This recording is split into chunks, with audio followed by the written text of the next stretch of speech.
Welcome back to ReadingBear. Today, we will take a look at some new revenge stories. And if you enjoyed my content, please don't forget to subscribe to my channel and post some bear emojis in the comments. Let's go! The first one is titled, "I'm Not Stopping for Your Road Rage, Bud." Back in college I drove an old Ford pickup truck. It had dents aplenty and it was pushing nearly 250,000 miles on it. Suffice it to say, it was a beater. If I got a new dent or scratch, I wasn't that worried about it. One day I'm driving down a two-lane, one-way road in the city. The only problem is that in front of me, there's a guy doing about 15 miles per hour in the middle of the road, straddling both lanes. I swerve left, he swerves in front of me. I swerve right, same thing.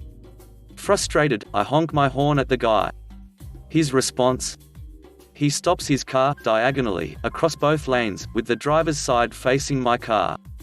He gets out and holds his arms out in a threatening, "What are you going to do about it?" kind of way. There's no way I'm getting out of my truck. So I honk again. He gives me the finger. So finally, I roll down the window, and I yell that he needs to get the hell out of the way. The guy gets upset. He says in a hard-to-understand southern accent, "You wanna meet my ball bat, boy?" No. So I yell at him, "Look, just move out of the way, I don't want any trouble, man." He says, "Oh hell no boy, you gone, get the ball bat now."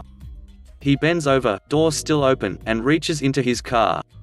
At that point, I'm like, duck this. I pull my wheel hard to the left and punch it. As I take off, I clip the guy right square in the butt, causing him to fall into his car. The front end of my truck also connects with his door, folding it forwards and slamming it into his front fender. I hop the sidewalk in order to get past him. Since my window is down, I can hear the guy yelling streams of obscenities as I take off down side streets. I wish I knew what his problem was. My truck was none worse for the wear, and I didn't meet his ball bat, so I guess I came out okay. I'm not going to sit here and act like I accidentally wrecked his door, though.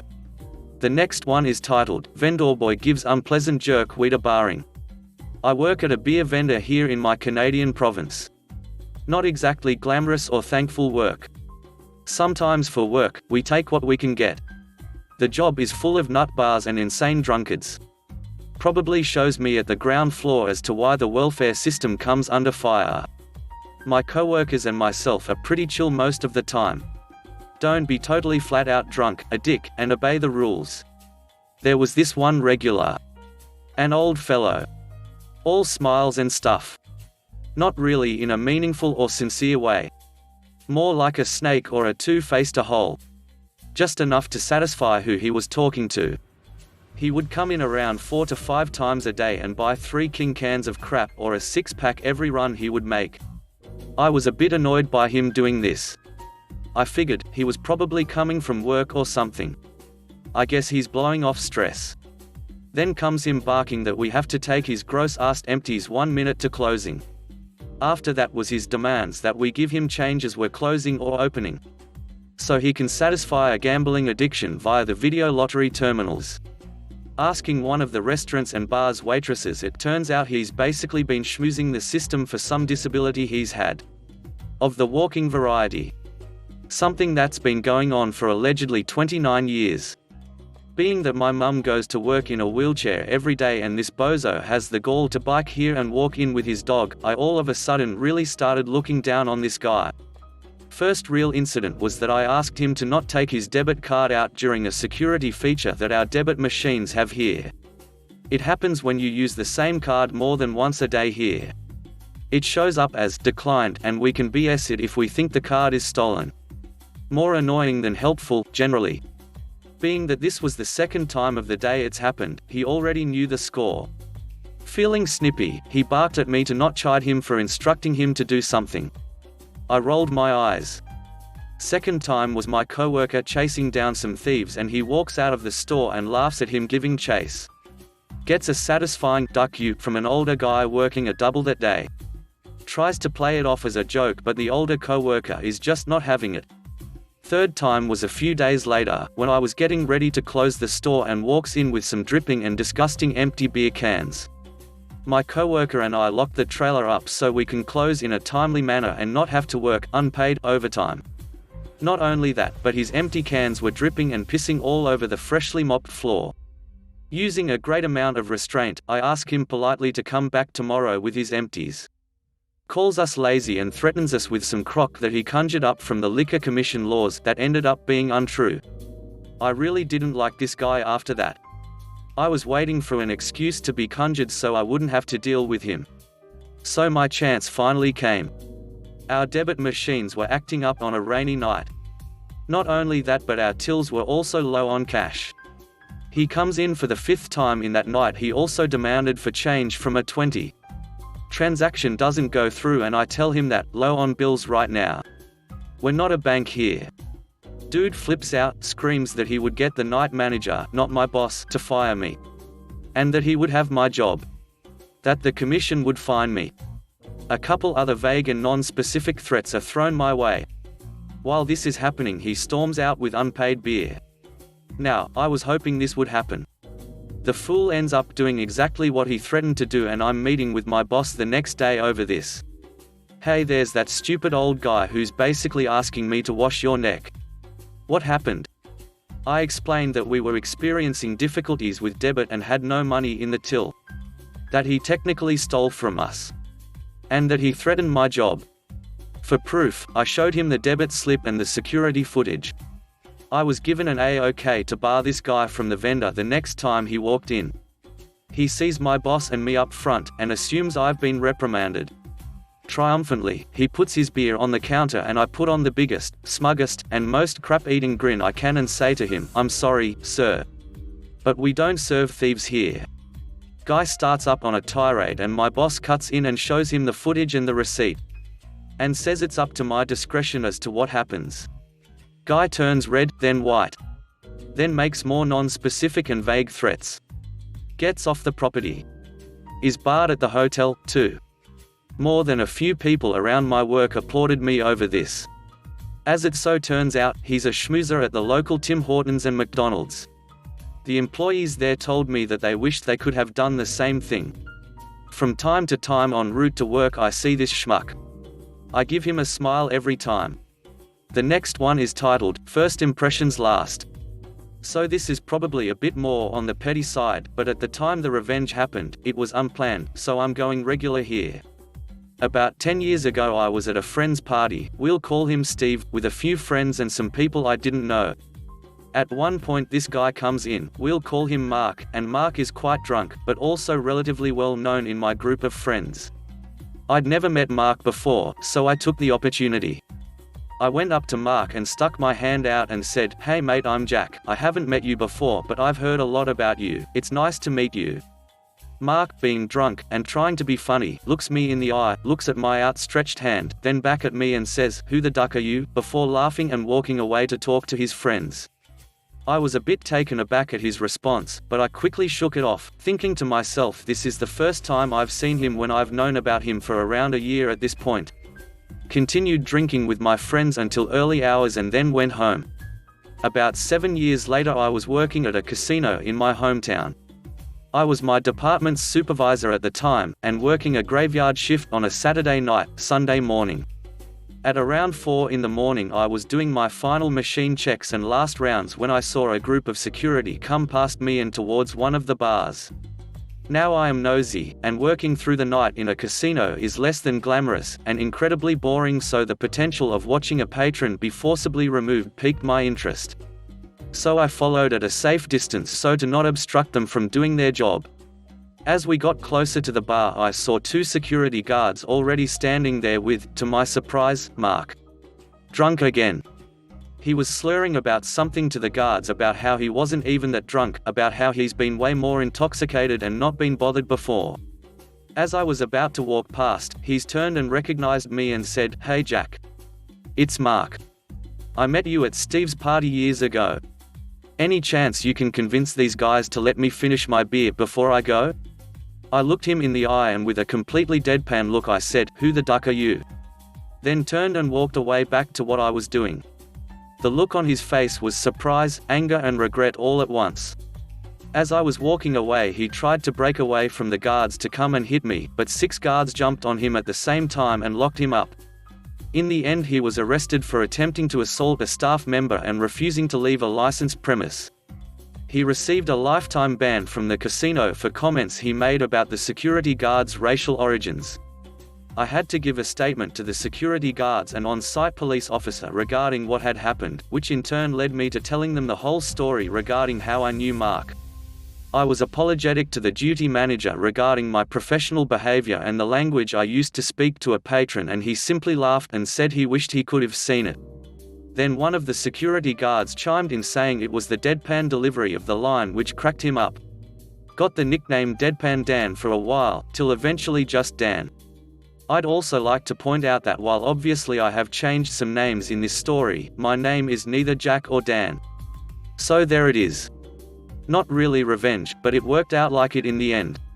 Now I could have just told him that there's nothing I could have done to convince the guards that he could stay. Hell, I could have turned around and walked the other way when I saw security walk past, but in the moment there and then, delivering his lines straight back to him 7 years on was worth it every bit in my book. The next one is titled, My Grandmother's Revenge on Her Brother.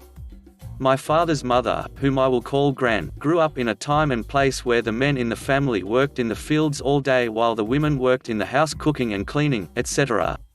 Every morning, the ladies would get up, collect the eggs and milk from the farm, cook breakfast, eat, clean up breakfast, cook lunch, eat, clean up lunch, cook dinner, eat, and clean up dinner while the men worked and came in for the meals. Gran and her sister were usually on dishes duty, and they always saved the giant cast iron skillet for last. It was 18 inches in diameter and around 25 pounds, as it took the longest to clean. There was a stretch of time where Gran's brother, whom I will call Tim, pulled the same prank every day. Tim would come in from the fields at lunch and tell Gran that he wasn't hungry and that they should go ahead and eat without him. Then, as soon as Gran and her sister were washing the giant skillet, he would tell them that he was hungry and they needed to make him some food. This was also in a time where they did not keep leftovers. Any leftover food at the end of the meal was taken out for the pigs to eat or composted for soil. So, Gran and her sister had to take out all the food, cook an entirely separate meal for Tim, then clean all the dishes again. One day, Gran had had enough. Tim came in at lunch, and said the same stuff about not being hungry, yada yada. Gran looked him in the eyes and told him if he didn't eat with the rest of the family, he wouldn't eat at all. Tim still insisted he wouldn't eat. After the meal, as Gran was finishing up the giant skillet, Tim came around and demanded they cook him food. Tim, make me some food, I'm hungry now. Gran, no. Tim, I said, make me some food. Gran, I warned you. Since you didn't eat earlier, you won't eat now. Tim, make me some food, woman. At this point, Gran spun around, skillet in hand, and promptly threw it at Tim's head. Luckily, Tim ducked out of the way, so the skillet crashed through the inner wall of the house, through a stud, through the plywood, through the outer wall of the house, and landed in the yard. Gran's dad came rushing down the stairs at the commotion, and asked what had happened. After hearing both sides of the story, he looked at Tim and said, "Don't do that again." The next one is titled, Neighbor Won't Turn His Floodlights Off. Some years ago we had some new neighbors move in next door. Nice enough people, but we had a problem with them. The husband traveled a lot and his wife was afraid of just about everything, the dark, thunderstorms, you name it. The problem was the floodlights over their garage doors. She would leave them on all night, every night, even though you couldn't see them from inside of their house. They were positioned such that they would shine into our bedroom at night. We were not able to block them effectively with our curtains. We asked them politely several times if they could turn them off at night since they served no effective purpose. They adamantly refused. I offered to pay for a timer that would control them. No way they would consider it. I thought about taking the bulbs out, shooting them out with my pellet gun, etc. The solution that I arrived at was to simply loosen them up enough that they wouldn't come on. Since they couldn't see them from inside the house, it was about 5 to 6 months before they realized that they were not working. They screwed them back in. I waited a couple of weeks and unscrewed them again. Another few months went by. Finally, one day, my neighbor asked me if I ever had any trouble with my outdoor lights. I told him yes, as a matter of fact I did. I said that they would loosen up occasionally and I would have to retighten them. I blamed it on vibration from the traffic on our street. He said that he had the same problem. I told him that I finally just gave up and left them off. He eventually did the same. We were happy with the final outcome and we were able to keep peace in the neighborhood. The next one is titled, Ever wonder why I mow my lawn whenever you're having a garden party? Now we all like the occasional garden party with noise. However, my neighbor seems to be an entertainer. That is, every weekend evening they like to host a party, often in the garden, and have friends and several families with kids over. This family and their guests, rather than have civilized discussions, like to shout over each other, and generally whoever shouts the loudest gets to talk for a while. Let alone the kids who start screaming for attention. I used to let this go at first, but after a whole summer of them being louder than my TV or stereo in my own home, I had to do something about it. So now I wait until they serve up the food and everyone's plated up, before I crank up the lawnmower and drown them out so they can no longer hear each other and they scuttle off inside, having to carry everything in and relay the table. Sometimes they come out after I'm done and set up and continue. It just so happens that I find a bush or tree that needs tending to with the hedge trimmer. Petty as hell, but it makes me feel better. The next one is titled, Revenge for Shoplifting. When I was in high school, I worked as a stocker in a grocery store. One hot Saturday, I'm stocking the ice cream freezer and saw a young woman grab a couple ice cream bars and shove them in her shorts. Quickly I found my manager and told him what I'd seen. I pointed out the woman as she was walking out of the store. He went running. Caught up with her. I watched from the store entry as he chatted with her for a few minutes in the hot parking lot. I wondering what the heck they were talking about. As the manager is walking back to the store, I see her reach in her shorts and toss the bars into the landscape planter. His revenge was to tell her the store was doing a survey and had some customer survey questions for her. Probably being scared she cooperated. When he saw melting ice cream running down her legs, he finished the interview, thanked her and came back into the store. We had a good laugh over his creative way to punish this shoplifter. The next one is titled, Landlord Always Keeps Security Deposits. Game on. Many moons ago, after my divorce, I saved up enough money to move from my apartment, a building with 12 units, and buy a house. I was really excited and told my favorite neighbor.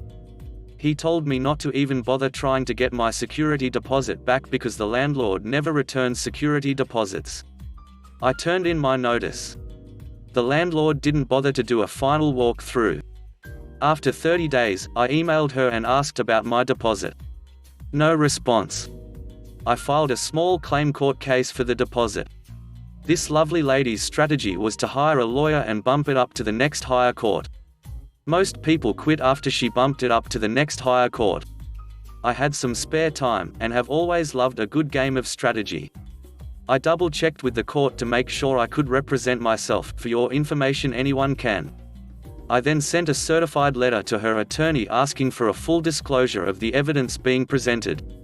A huge thank you all those TV shows that explain what full disclosure is. A week later I received a call from the lawyer called asking what I wanted in order to avoid court settlement accomplished. The petty revenge. I let my neighbor know how to get his deposit back when he was ready to move. He let the other tenants know how to get their deposits back. Op +1, landlord -12. The next one is titled, Okay sir, if you say so, it's your hat. This happened a long time ago, back when I was 16 and going for my driver's license. I took driver's ed class in high school, and the class ended with a day that had the local Department of Motor Vehicles officials arrive at the school and give us our driving tests there. For the driving part of the test they had a few cars and put 3 students in each car. The plan was, one student would take the driving test, the instructor would have us pull over, switch to the next, and by the time the 3rd student was finishing the test we'd be back at the school and the next 3 students would get in the car. They had us load into the cars in alphabetical order by last name. Since my name was first in the alphabet, I was in the driver's seat in the front car. We were at the start of what you'd call the school's driveway, a one-way road that runs along the length of the front of the school and then along the side of a soccer pitch before it hits the public street. Since this was a school zone, of course it had speed bumps. I'm told to pull out and proceed towards the street. I do so. The instructor immediately loses his temper and starts yelling, "I know your parents said to drive slow, but we haven't all day. Speed it up." I start to try and explain and only get one word out, but before he interrupts me, yelling, "Speed it up." Alright, I speed up and we hit the speed bump. Everyone bounces in the car. This guy's in a uniform with a Smokey the Bear style hat.